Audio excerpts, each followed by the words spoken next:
അഹ്മദുൽ കബീർ റിഫായി ഖദ്ദസല്ലാഹു സിറഹുൽ അസീസ് മഹാനുഭാവന്റെ ആണ്ട് കഴിക്കുന്ന മാസമാണ് ഈ മാസം. അല്ലാഹു അവരുടെ ദറജ ഉയർത്തുമാറാവട്ടെ. കുഷ്ഠരോഗം പിടിച്ചതാകുന്ന ഒരു നായയെ ജനങ്ങൾ മുഴുവനും ആട്ടി ഓടിക്കുന്നത് കണ്ടപ്പോ അഹ്മദുൽ കബീർ റിഫായി റളിയല്ലാഹു അൻഹു ആ നായ എടുത്തുകൊണ്ടുപോയിട്ട് 40 ദിവസത്തോളം പരിപൂർണമായി അതിനുവേണ്ടി ഒരു ടെന്റ് കെട്ടി അതിനെ ശുശ്രൂഷിച്ച് അതിനെ രോഗമുക്തി നേടിക്കൊടുത്തിട്ട് അതിനെ പറഞ്ഞയച്ചു എന്നാണ്. 40 ദിവസമേ ഈ നായെ പരിപൂർണമായിട്ട് ശുശ്രൂഷിച്ചുകൊണ്ട് നിലകൊണ്ടു അഹ്മദുൽ കബീർ റിഫായി ഖദ്ദസല്ലാഹു സിറഹു. തന്റെ ഇബാദത്തുകളൊക്കെ നടക്കുന്നുണ്ട്, മുറക്കി നടക്കുന്നുണ്ട്, ഇസ്ലാം പറഞ്ഞ രീതിയിൽ തന്നെ നടക്കുന്നുണ്ട്. പക്ഷെ ജീവികളോടുള്ള കാരുണ്യം, കുഷ്ഠരോഗം പിടിച്ചതാകുന്ന ഒരു നായയെ കണ്ടാൽ ജനങ്ങൾ മുഴുവനും വെറുത്തുകൊണ്ടിരിക്കുകയും കല്ലെടുത്തെറിഞ്ഞുകൊണ്ട് ഓടിക്കുകയും ചെയ്തതാകുന്ന നായയാണ്.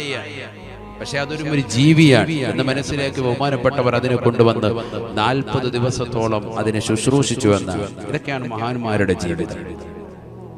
ഇതൊക്കെ ഈ സമൂഹം അറിയണം. ഇന്നത്തെ നവതലമുറ നല്ലതുപോലെ മനസ്സിലാക്കണം. അഹ്മദുൽ കബീർ റിഫായി ഖദ്ദസല്ലാഹു സിറഹുൽ അസീസ് അവിടുത്തെ കാരുണ്യമൊക്കെ നമുക്കും നമ്മുടെ മക്കൾക്കും സന്താന പരമ്പരകൾക്കും അല്ലാഹു നൽകി അനുഗ്രഹിക്കട്ടെ.